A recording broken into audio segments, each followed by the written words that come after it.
Congressman, it sounds like, there's a glimmer of hope. If Lavrov from Russia is saying, it's more optimistic, progress is being made, Mr. Zelensky is saying, you know what, we're going to take, it's just a thing. We're going to have to take NATO off the table. It sounds like both sides are moving towards something. It does sound like that. I think there's room for some hope there.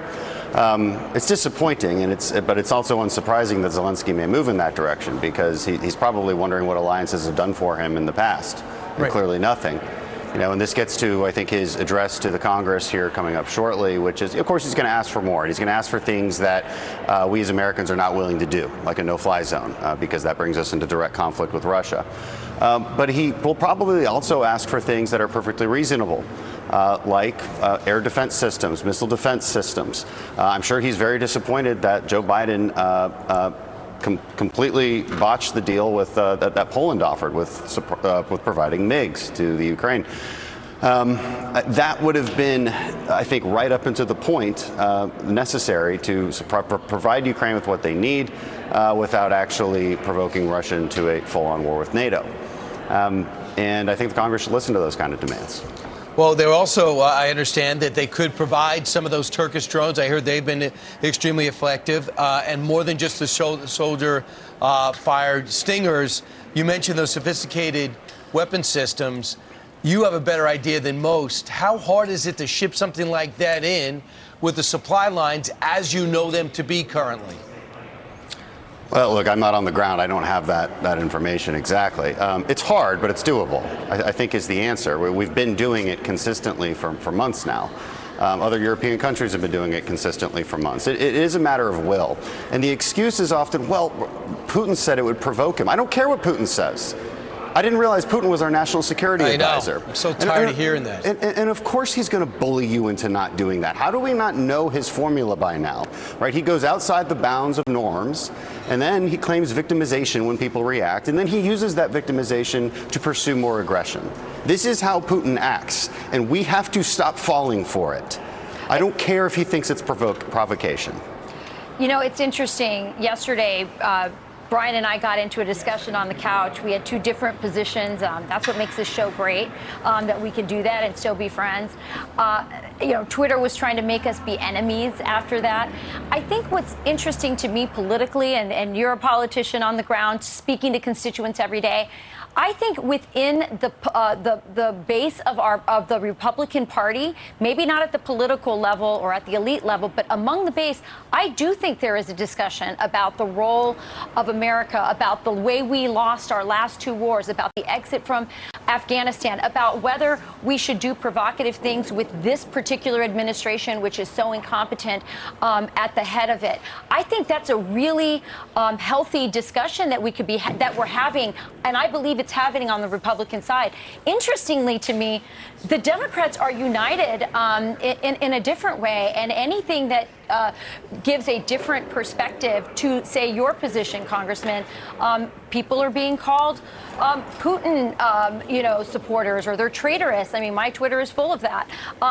What can you talk to us about the need for Americans to be able to have these discussions and talk about it? Because the answers are not clear-cut. There are good arguments on either side, and I don't see even where's Cindy Sheehan? I don't know where that side of the party and the Democrat side went. There seems to be no more hippies left. Yeah, I don't think it's as evenly split as you make it seem on the Republican side. I think it's a very small minority that believe that we shouldn't care about anything that goes on in the world. That's not what I said, though. I know, but that's what a lot of people say, and they do repeat Putin's talking points. And that's a problem. When they start repeating Putin's talking points, repeating lies about Ukrainians, that's a problem. And unfortunately, it gives the left something to latch on to, which is an inaccurate description of how the right feels. There's always going to be a discussion in America about what we should be involved with. That's always going to be a discussion. And I would say this: alliances do matter. What we do actually does matter. What happens around the world actually does affect us at home. It is naive to believe otherwise. That will always be the case no matter what. Yeah. And it is not America first to watch around the world as Russia and China take over and destroy our allies. That's America last. That's America cowering in and not doing anything about it. I appreciate your perspective, but since you did say that's repeating Russian talking points, I'm just going to have to push back. I'm not repeating Russian talking points. No, but I think there's a lot of. Well, I think I represent the way a lot of other conservatives feel, and I don't think they're repeating Russian talking points. I think what they're doing is they're not isolationists. They're seeing, for example, the alignment of China and Russia because of the way this war was handled. I think they're seeing a lot of things, and I think on the Republican side, saying they're repeating Russian talking points, I think shuts down conversations and doesn't allow us to have a robust debate, which we should be having. That's repeating Russian talking points. When you claim that the money is going to neo-Nazis and only neo-Nazis, that's repeaing Russian talking points. I've never heard that, but okay. Well, it's happened from fellow lawmakers. It's a real problem. It's not from you. Don't take this as I'm talking about you. I don't even know what you've said about these things. Right. But there has been some problems with how these things have been represented. And then what do the Russians do? They take this biolab conspiracy and they run with it.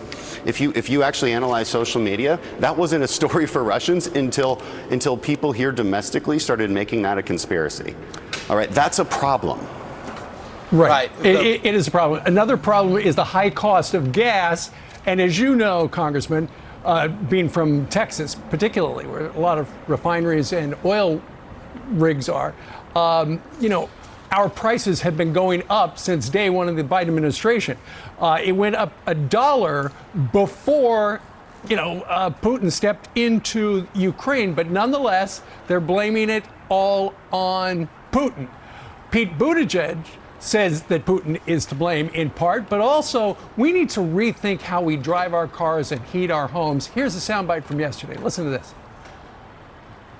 Solution for this is energy independence and a shift to renewable energy here in this country. But let's also remember that while oil prices and gas prices are famously something that is largely outside of the direct control of any political figure, there are a lot of things that we could be doing right now that would bring direct relief to the pocketbooks of American families that are greater than most any family's gasoline bill.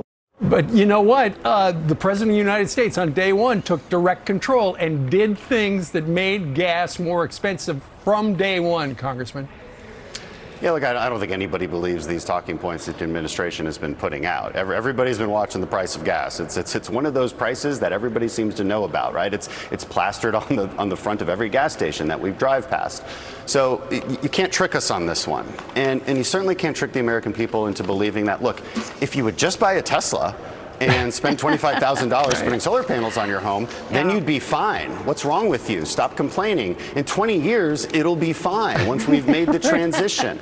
I mean, this is really nuts. And look, this is clearly tied into the Russian problem as well, because look, one of the biggest issues we face right now is the EU being completely dependent on Russian oil and gas. They should be dependent on American oil and gas.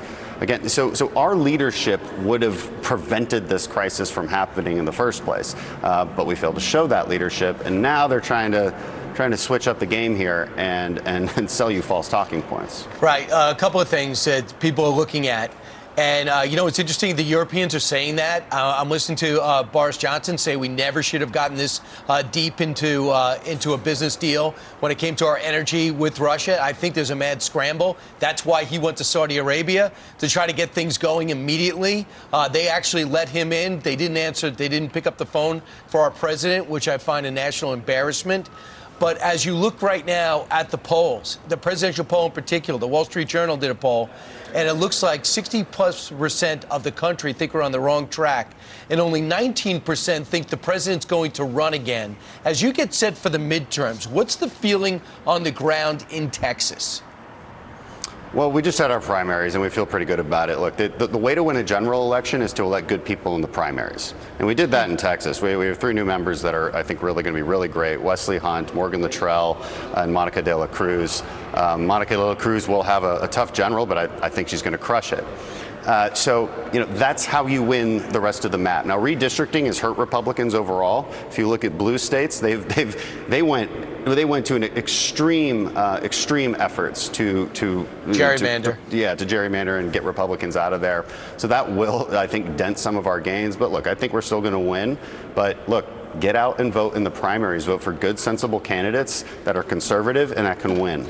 You know, Congressman, I love that you brought up, how ridiculous it is for people like Pete Buttigieg to tell Americans that the answer to their problem is to just buy a Tesla and get over it, or we'll come up with some more government programs to throw you to compensate for the price of gas instead of actually making us energy dominant, which actually makes us safer in the world. I love that you brought that up. I think that the Democrats have lost the working class. We just talked earlier about it's Hispanic men and black women that are the most dissatisfied with the energy costs and say that it's hurting them the most. That is the heads of working class families right there. Why don't the Democrats, they claim they care about minorities, they claim they care about the working poor. Have they just lost all credibility with the working class?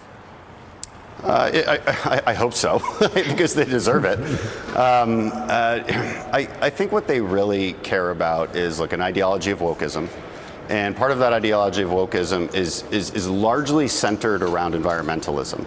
It's yes. Radical environmentalism. Environmentalism is not a bad thing. I'm a rational environmentalist. They are radical environmentalists. And so they deify, they actually worship these gods of solar power and wind power, and they believe it's the only possible way that you could get anything you need, any energy you need. Now, it's false. They're living in a dream world, and I think people get that. We've been beating this drum for a long time. People have started to pay attention now because of gas prices and all of this talk about energy dominance and energy independence and EU's energy dependence on Russia. So people are paying attention now. Yeah. People are starting to realize that, look, basically everything you own is made from some kind of petroleum product. That's right. You need it. And here's another thing. Russian gas, Saudi Arabian oil, Venezuelan oil, it's all made much dirtier than American oil, than Canadian oil. So if somebody's going to produce it and that demand is going to exist no matter what around the world, it should be us. It'll provide American jobs. It will provide American energy dominance. It will also provide global stability and provide disincentives for authoritarians to invade other countries illegally. Sure. So of course, by November, we will have clarified, the whole world thinks, the situation in Ukraine. And so people can really pay attention to what's impacting them. And that's your point about how gas and food and rent, everything is higher. The current Speaker of the House, Nancy Pelosi, has said to Joe Biden, we need a better message because this one is terrible. The former Speaker of the House, Newt Gingrich, had this observation about your party running this year. Listen to this last night on Laura. I think Republicans should encourage candidates everywhere. I will say the Congressional Campaign Committee has done an amazing job. I think they're going to have more candidates than we had in 1994, which at the time set a record. When you look, for example, at San Francisco, where the school board members who were recalled with an over 70% vote, that was led by Asian Americans who are deeply offended that these left-wing nutcakes want to destroy the schools, which Asian Americans see as the key to their children's future.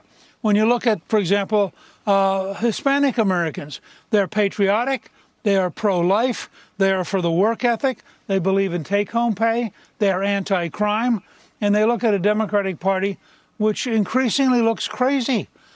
You had 89 Democrats today sign a letter to Biden from the House saying that the greatest threat is global warming. Now, we're in the middle of a war, and the greatest threat is global warming. How whacked out do you have to be? So, Dan Crenshaw, voters this time have a lot of motivating factors to get them into the booth. Yeah, they do, and he made some great points.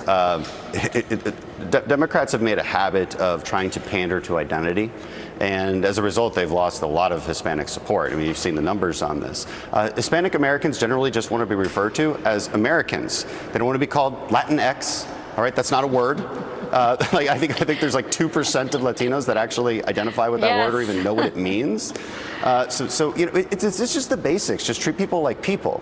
Treat them like Americans, and look out for that kitchen table kind of issue, which is your tax dollars, your gas prices, the rate of inflation. Is there stability around you? Is crime rising or is it falling? These are just the basics. When you have the basics set in place and a free and prosperous society, you will do really well. All right, and that's what Americans want.